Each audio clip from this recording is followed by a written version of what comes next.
So anyway, mga kababayan, kung makikita nyo, may lumabas pong balita kanina. At ito siguro yung dahilan, mga kababayan, kung bakit si Sara Duterte ay nagmamadali na umalis ng Pilipinas, mga kababayan, at iwasan na sagutin yung mga issue na ibinabato po laban po sa kanya. Kasi ngayon ang ating Vice Presidente, talagang kung sino-sino na po ang biniblame. Di po ba kung sino-sino na ang sinisisi dahil sa pagkakabuking ng kanyang tagong yaman nilang mag-asawa. Dahil nga, mga kababayan, ngayon may sinasabi si Vice President Sara Duterte na ang nasa likod daw ng pagpapatalsik at paninira sa kanya si PBBM. Ano namang kinalaman ni PBBM sa pagnanakaw nyo sa kaban ng bayan? Ano naman ang kinalaman ni Presidente sa pagprotekta nyo sa mga drug lord? Di po ba, mga kababayan? So ngayon ito, pakinggan po natin kasi sabi po dito, nabunyag sa impeachment hearing ni Vice President Sara Duterte ang umano'y bilyong-bilyong piso na transaksyon niya at ng kanyang asawa, mga kababayan, kahit na mababa ang halaga na nakadeklara sa kanilang salin, mga kababayan, o sa salin ni Vice President Sara Duterte. So ito, i-play po natin. Nabunyag sa impeachment hearing ni Vice President Sara Duterte ang umano'y bilyong-bilyong pisong transaksyon niya at kanyang asawa. Ang ipinagtakatuloy ng mga kongresista ay bakit mababa ang halagang nakadeklara sa salin ni Sara. Naungkat din pati ang... Tsaka, mga kababayan, yung salitang di ba kaya doon sa mga didisit, huwag kayo magpakatanga. Biruin nyo, sinasabi sa inyo, simple lang yung pamumuhay. Kunyari, kumakain sa karinderya, pero bilyones ang nasa bank account. Di ba, biruin nyo, ayaw ni Sara Duterte sa maleta, kaya ang ginawa niya, ibinangko niya, mga kababayan. Umano'y pagpapadala ng pera ng isang drug lord sa pamilya Duterte. May At saka take note po, mga kababayan, partida kay Sara Duterte palang nakapangalan yan. Paano pa yung mga dami account nila? Nakuha nyo yung pinupoint natin, mga kababayan. Paano pa yung mga dami account nila? Katulad ng ginawa ni dating Pangulong Duterte kay Madriaga. Yung mga taong pinakiusapan nila para tumanggap ng mga pera na kinurap nila. O paano pa yun? Biruin nyo, kung sa bank account pa lang ni Sara Duterte, bilyonis na, paano pa yung mga taong nagpresenta na pagtatabihan nila ng pera? Diba, yung mga bank account ng mga taong pinagkakatiwalaan nila?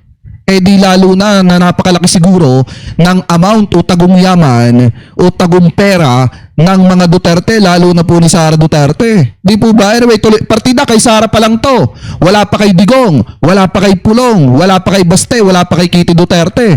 Na kay Sara pa lang tayo pero bilyonis na agad yung pera, mga kababayan. So yan ba yung masasabi ninyo na simple yung pamumuhay? Di po ba? Anyway, tuloy pa natin. report si Marian Enriquez.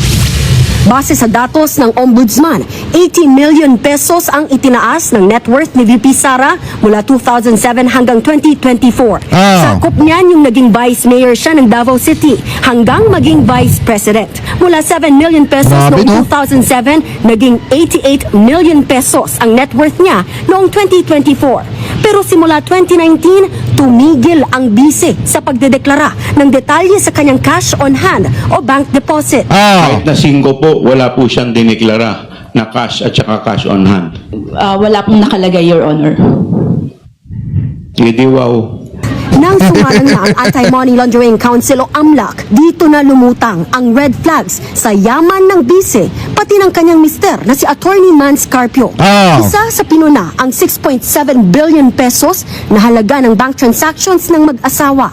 Base sa records mula 2006 hanggang 2025, nasa 630 ang kabuang covered transactions o yung mga transaksyon na lagpas sa 500,000 pesos. Habang 33 naman ang suspicious transactions o yung mga kahina-hinala. Sa transaksyon yan, 3.77 billion pesos. Kaya pala marami mga vlogger na nagtatanggol kay Sara Duterte, talagang paldo talaga, mga kababayan.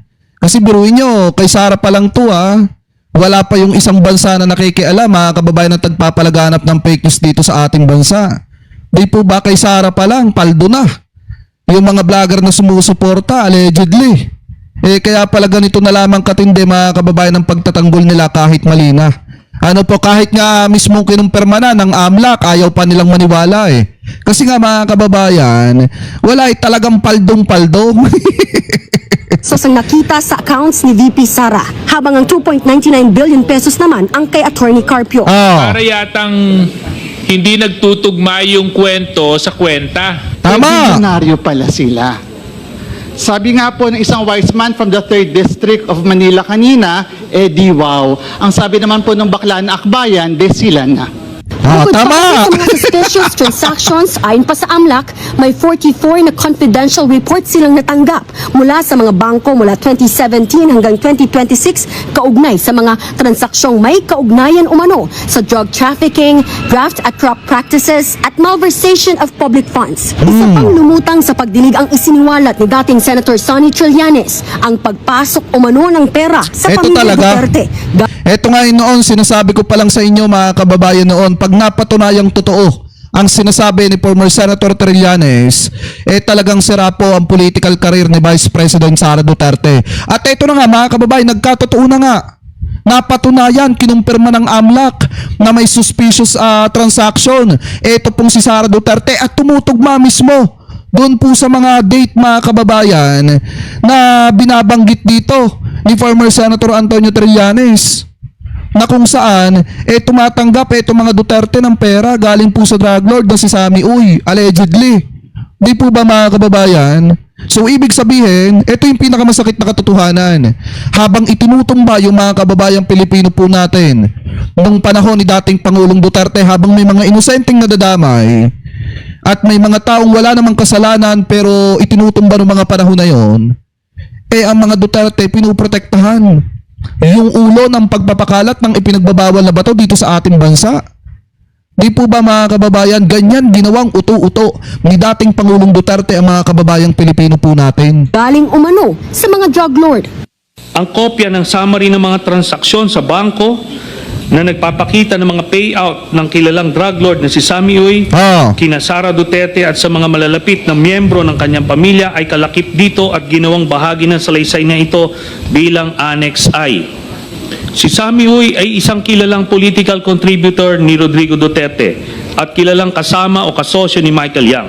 Aabot daw ang halaga sa 2.4 billion pesos mula 2003 hanggang 2016. Diba? Bukod sa mga dokumentong may kaugnayan Sa ano pa lang yon, sa pagprotekta pa lang mga kababayan sa drug lord. Biruin nyo, ngayon ko napatunayan, hindi lang pala basta kurap ang mga Duterte, kung hindi protector din pala mga kababayan ng mga sindikato. yan sa mga accounts ni Rodrigo Duterte, binigyan din ako ni Ginoong Dimesa ng mga dokumentong nagpapakita ng mga bank accounts at bank transactions ng mga anak, manugang at common law wife ni Duterte na sina Sara Duterte, Paulo Pulong Duterte, Sebastian Baste Duterte, Maneses Manscarpio, Shelito Hanilet Abansenya, kasama ang Oy ma'am, di ko man mabasa yung pangalan nyo, pero thank you po sa pakapi po kasi parang Japanese ata yung ano eh. Thank you very much po thank you very much po. kanyang anak na si Veronica Kitty Nagbabalita mula sa Frontline, Marian Enriquez. News 5. Tapos ngayon mga kababayan, di ba kung matatandaan nyo, since pumutok na po itong isyong ito, hindi na kayang ampatin ni Vice President Sara Duterte yung mga speculation ng mga kababayang Pilipino po natin, yung sinasabi ng mga netizen, dahil nagulat, marami po talaga nagulat mga kababayan. Hindi natin talaga expected na talagang tutugma yung sinabi ni former Senator Trillanes, yung hawak niya na mga ebidensya mga kababayan, doon po sa mismong natuklasan ng AMLAC. Nung napatunayan mga kababayan na totoo yung sinasabi ni former Senator Antonio Trillanes, ibig sabihin yung matagal na panahon pakikipaglaban niya mga kababayan dito sa mga Duterte, yung paghahanap niya ng mga ebidensya, nagbunga. Kasi nga mga kababayan, ito na po yung naging resulta. Nalaman ng taong bayan kung ano yung katotohanan. Na talagang habang itinutumba yung mga kababayan Pilipino natin noon, nung Duterte time, pumuprotekta itong sinadating Pangulong Duterte ng mga sindikato na kaalyado nila. Di po ba? Hindi talaga malilinis ang Pilipinas sa isyu ng ipinagbabawal na bato. Kasi yung mismong presidente mga kababayan, allegedly, at yung pamilya nito, protector ng mga sindikato. Hindi lang basta kurap, protector din ng mga sindikato. Kaya pala nakakapagtaka na nung pagpasok ng Marcos administration, ang daming nahuli na mga kontrabando ng PBBM administration. Kasi nga, sa panahon ni dating Pangulong Duterte, sinilaw lang, inutulang ang mga kababayang Pilipino po natin sa sinasabing war on drugs, mga kababayan. At sa likod pala nun, nagninegosyo pala sila ng bilyon-bilyon at malaki pala ang kinikita ng mga Duterte. Yun yung masakit na katotohanan.